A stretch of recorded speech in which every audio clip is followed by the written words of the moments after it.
Good morning students. बच्चों, आज हम आपको असेसमेंट फॉर लर्निंग विषय में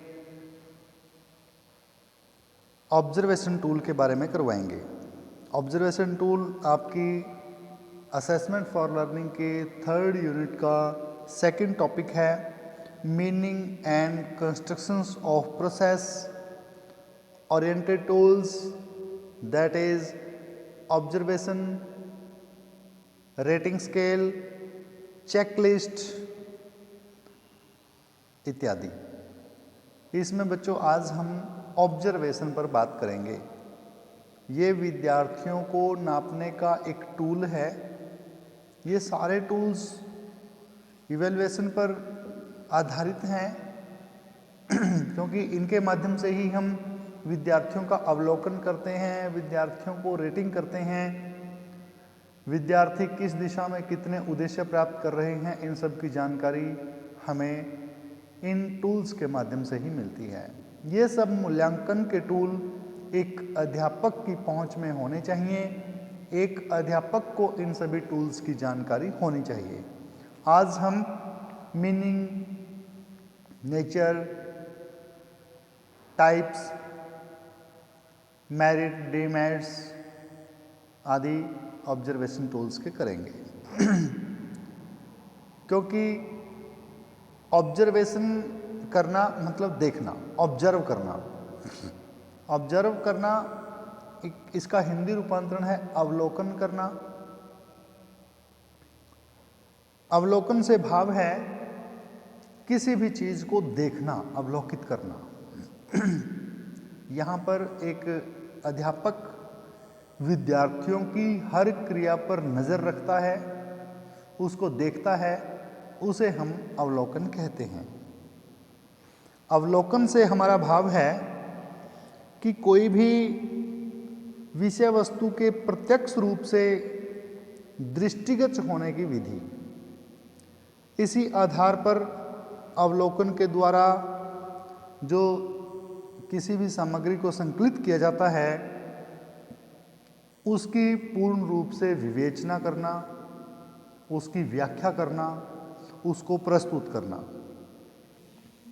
अवलोकन प्रणाली के माध्यम से संकलित तथ्य सामग्री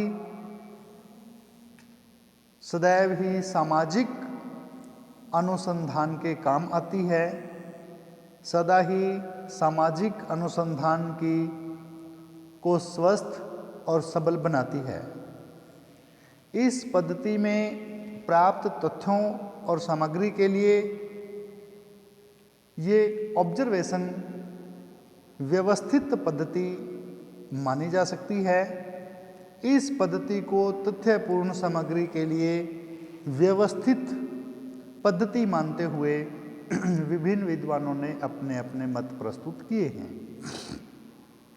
पीवी यंग जी कहते हैं, अवलोकन को आंखों द्वारा सामूहिक व्यवहार एवं जटिल सामाजिक संस्थाओं के साथ साथ संपूर्ण की रचना करने वाली पृथक इकाइयों के अध्ययन की विचारपूर्ण पद्धति के रूप में प्रयुक्त कर सकते हैं।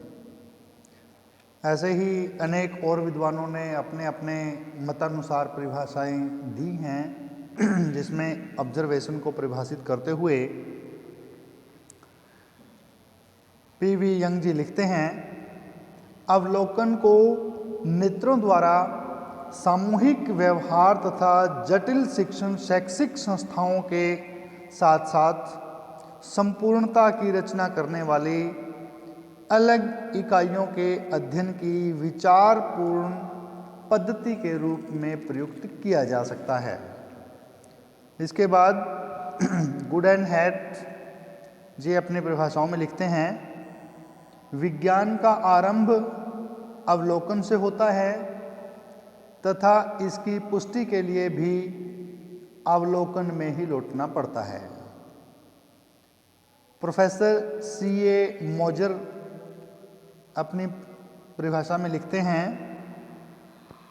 ठोस पदार्थ में अवलोकन में कानों तथा वाणी की अपेक्षा आँखों के प्रयोग की स्वतंत्रता होती है।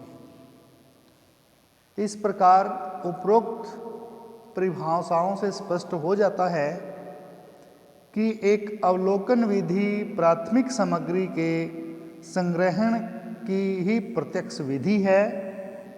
इसमें नेत्रों के माध्यम से किसी भी नवीन या प्राथमिक तथ्यों को विचारपूर्ण संकलित किया जाता है।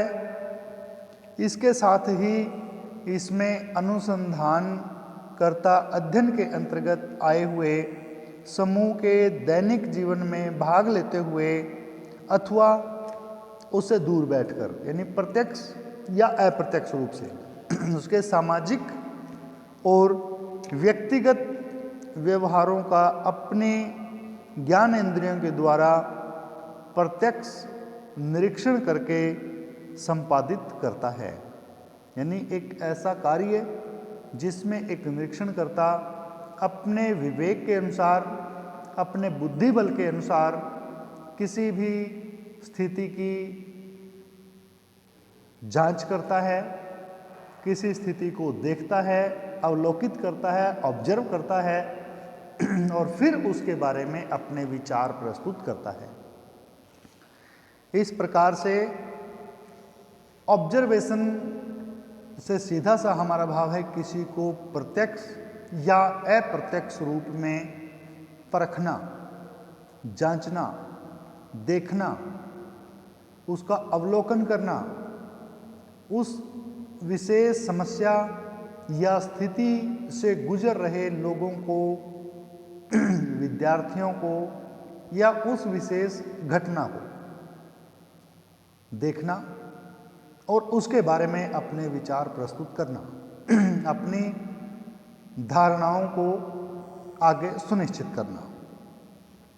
तो अवलोकन के अब हम टाइप्स के बारे में बात करेंगे, टाइप्स ऑफ ऑब्जर्वेशन। इसमें बच्चों अनियंत्रित, नियंत्रित, सहभागी, असहभागी, अर्ध सहभागी या सामूहिक अवलोकन आदि आते हैं। क्योंकि अनकंट्रोल्ड ऑब्जर्वेशन है, कंट्रोल्ड ऑब्जर्वेशन है, जिसमें पार्टिसिपेंट ऑब्जर्वेशन है, नॉन पार्टिसिपेंट है और सेमी पार्टिसिपेंट्स ऑब्जर्वेशन है, मास एंड ग्रुप ऑब्जर्वेशन है। ये टाइप्स ऑफ ऑब्जर्वेशन है।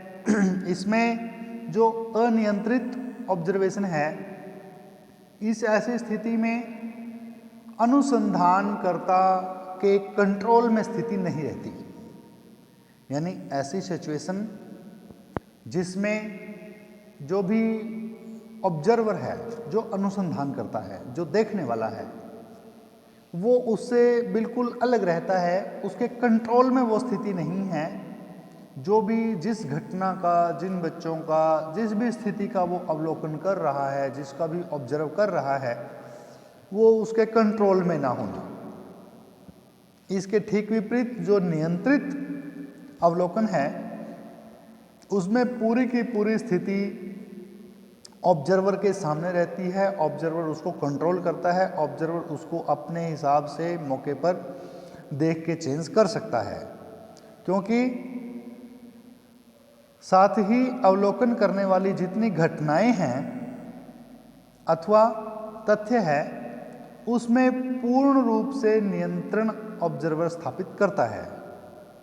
सर्वप्रथम अध्ययन की जो पूर्ण योजना की तैयारी की जाती है, उसके पश्चात ही उसका अवलोकन किया जाता है, जिसमें घटना पर नियंत्रण या अवलोकनकर्ता पर नियंत्रण, दोनों तरीके का नियंत्रण स्थापित होता है। अनियंत्रण में भी घटना पर नियंत्रण ना होना और ऑब्जर्वर पर भी नियंत्रण ना होना। क्योंकि यदि घटना पर नियंत्रण नहीं होगा तो ऑब्जर्वेशन ठीक नहीं होगी, ऑब्जर्वर पर यदि नियंत्रण नहीं होगा तो ऑब्जर्वर अपनी मनमानी करने के चांस बढ़ जाते हैं। सहभागी अवलोकन के अंतर्गत, जिसमें हम पार्टिसिपेंट ऑब्जर्वेशन की बात करते हैं, ये इस प्रकार का ऑब्जर्वेशन है जिसमें एक ऑब्जर्वर खुद सहभागी होता है। किसी भी कार्य को करने में वो ऑब्जर्व भी करता है और उस कार्य में खुद पार्टिसिपेशन भी करता है। किसी भी कार्य, घटना, स्थिति में जब ऑब्जर्वर किसी भी ऑब्जर्वेशन जो सिचुएशन है उसमें खुद भी पार्टिसिपेट कर रहा होता है, उसे हम सहभागी अवलोकन कहते हैं। असहभागी अवलोकन के अंतर्गत नॉन पार्टिसिपेशन में उस घटना या स्थिति जिसका समाजीकरण किया जाना है, जिसको देखा जाना है, जांचा जाना है, ऐसी स्थिति में ऑब्जर्वर बिल्कुल तटस्थ रहता है, अलग रहता है, वो उसमें भागीदार नहीं होता, वो उसका कोई पार्ट नहीं होता, उसका कोई हिस्सा नहीं होता। वो केवल मूक एक दृष्टा होता है, दूर बैठ के ही उसको ऑब्जर्व करता रहता है, वो उस सिचुएशन का पार्ट नहीं होता। उसको हम असहभागी अवलोकन कहते हैं। अर्ध सहभागी अवलोकन, ये सहभागी अवलोकन और असहभागी अवलोकन दोनों के बीच की स्थिति है अर्ध सहभागी, जिसको हम सेमी पार्टिसिपेंट का नाम देते हैं। यानी ऐसी स्थिति, ऐसी घटना जिसका अवलोकन कर रहा होता है वो उसमें पूर्ण रूप से भाग भी नहीं लेता, लेकिन कुछ सामान्य सी जो सिंपल सी जो टास्क होते हैं उनमें वो पार्टिसिपेट करता भी है। कुछ जो सरल सी बातें हैं उनमें ऑब्जर्वर अपने भूमिका ले लेता है, और जहाँ पर कोई जटिल समस्या आती है या संपूर्ण में वो भाग नहीं लेता। देखो, सहभागी में वो पूर्ण रूप से सहभागी होता है, वो एक part of the group, part of the situation है। उसके बाद असहभागी में वो बिल्कुल उस सिचुएशन से दूर रहकर ही ऑब्जर्व करता है। जो अर्ध सहभागी है इसमें वो पार्टिसिपेट करता भी है, नहीं भी करता है। करने से भाव जब वो करता है तो कुछ कुछ क्षणों में कहीं कहीं पे वो पार्टिसिपेशन भी उसकी आती है, पर संपूर्ण ऑब्जर्वेशन में उसकी पार्टिसिपेशन नहीं होती। उसके बाद सामूहिक अवलोकन है, जिसे हम ग्रुप या मास ऑब्जर्वेशन का नाम देते हैं। यह अनियंत्रित तथा नियंत्रित विधि का एक बड़ा मिला जुला स्वरूप है, क्योंकि इस अवलोकन के अंतर्गत अथवा जो भी शैक्षिक घटना है उसका अवलोकन अनेक अनुसंधानकर्ताओं के द्वारा किया जाता है। ग्रुप ऑब्जर्वेशन से भाव है कि कोई एक ऑब्जर्वर नहीं होता, इसमें ग्रुप ऑफ ऑब्जर्वर्स, अनेक अनुसंधानकर्ताओं का एक ग्रुप होता है, एक समूह होता है जो मिलजुल कर ऑब्जर्व करता है। क्योंकि किसी भी एक समस्या के लिए एक अनुसंधानकर्ताओं का होना ये सामूहिक अवलोकन के अंतर्गत आता है। इस प्रकार बच्चों, ये अवलोकनकर्ताओं पर अधिक बोझ ना पड़े, अधिक एक ही को कार्य ना करना पड़े, केवल एक ही ऑब्जर्वर का माइंड उसमें काम ना हो, केवल उसकी ही विधियां ना हो, तो अनेक ऑब्जर्वर्स का काम करने के लिए कहा जाता है, जिसमें हम मास या ग्रुप ऑब्जर्वर्स का नाम देते हैं। तो बच्चों, हमने अब ऑब्जर्वेशन के टाइप्स के बारे में पढ़ा, जिसमें रिपीट कर देता हूँ: अनियंत्रित ऑब्जर्वेशन, नियंत्रित ऑब्जर्वेशन, सहभागी ऑब्जर्वेशन, असहभागी ऑब्जर्वेशन, अर्ध सहभागी ऑब्जर्वेशन और सामूहिक ऑब्जर्वेशन हम रखते हैं। उसके बाद कि यूटिलिटी ऑफ ऑब्जर्वेशन, ऑब्जर्वेशन की हमारे लिए उपयोगिता क्या है, हमारे लिए इसका महत्व क्या है, क्यों इस प्रकार की ऑब्जर्वेशन की जाती है। इसमें अनुसंधान के लिए समस्या का चयन किया जाता है, जरूरत क्या है, यूटिलिटी क्या है। इसमें अनुसंधान के लिए समस्या का चयन किया जाता है। पाठ्यक्रम में जो सहभागी क्रियाएं हैं उनके अवलोकन से अनेक तथ्यों की प्राप्ति की जाती है। किसी विद्यालय में, भवन में, विद्यार्थियों में शिक्षकों की प्रत्यक्ष गतिविधियों को देखने का एक महत्वपूर्ण साधन है।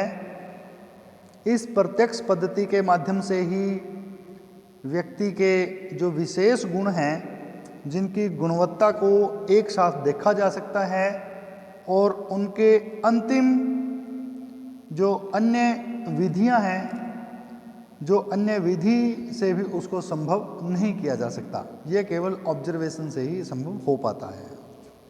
जो अन्य भाषाभाषी तथ्य या जो अशिक्षित हैं, उन व्यक्तियों के अध्ययन का एक अति महत्वपूर्ण साधन है, क्योंकि जितनी भी वो एक्टिविटीज़ करेंगे, यदि हमें एक व्यक्ति की किसी की भाषा समझ में नहीं आती और हमें उसको ऑब्जर्व करने के लिए कहा जाए, तो वो किस प्रकार के कार्य करता है, क्या उसकी एक्टिविटीज़ रहती हैं, उसके आधार पर ही हम उसको ऑब्जर्व कर लेते हैं।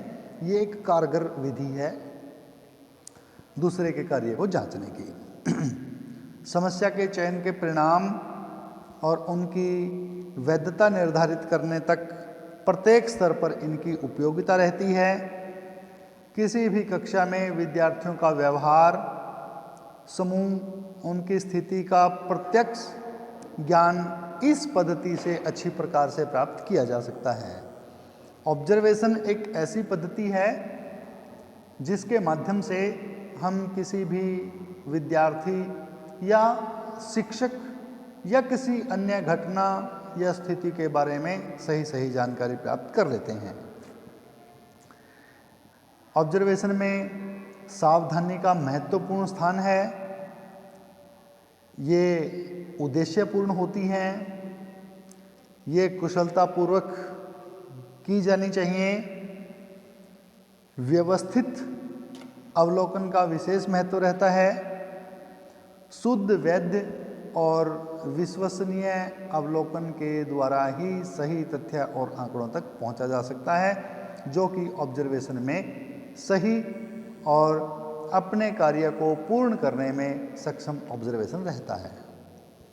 अब ऑब्जर्वेशन की हमारे लिए कुछ विशेषताएं हैं, कैरेक्टरिस्टिक्स ऑफ ऑब्जर्वेशन। इसमें मानव इंद्रिय प्रयोग होता है, क्योंकि ऑब्जर्वेशन बिना आँख के नहीं हो सकती। हम देखेंगे कैसे?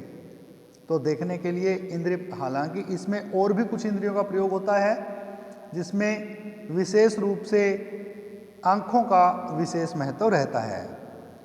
प्राथमिक सामग्री का संकलन हो जाता है, क्योंकि घटनास्थल पर उपस्थित होकर घटनाओं के बारे में प्राथमिक स्तर पर सूचनाएं एकत्रित करनी होती हैं, तभी वो सूचनाएं विश्वसनीय और प्रभावशाली रहती हैं। सूक्ष्म, गहन एवं उद्देश्यपूर्ण अध्ययन के प्रति भी जो ऑब्जर्वेशन है वो हमें प्रेरित करती है, क्योंकि स्वयं ही ऑब्जर्वर किसी घटनास्थल पर पहुंचता है, स्वयं ऑब्जर्वर ही उसको अंतिम रूप देता है। व्यवहारिक और अनुभवित ऑब्जर्वेशन, अवलोकन एक प्रयोगात्मक पद्धति है जिसके द्वारा समूह और विशेष दोनों प्रकार के अध्ययन किए जाते हैं। ये कोई काल्पनिक कार्य नहीं बल्कि एक वास्तविक कार्य है, क्योंकि ऑब्जर्वेशन में कल्पना का कोई काम नहीं है, केवल कल्पना आधारित कार्य नहीं किए जा सकते। ये एक वास्तविक कार्य है।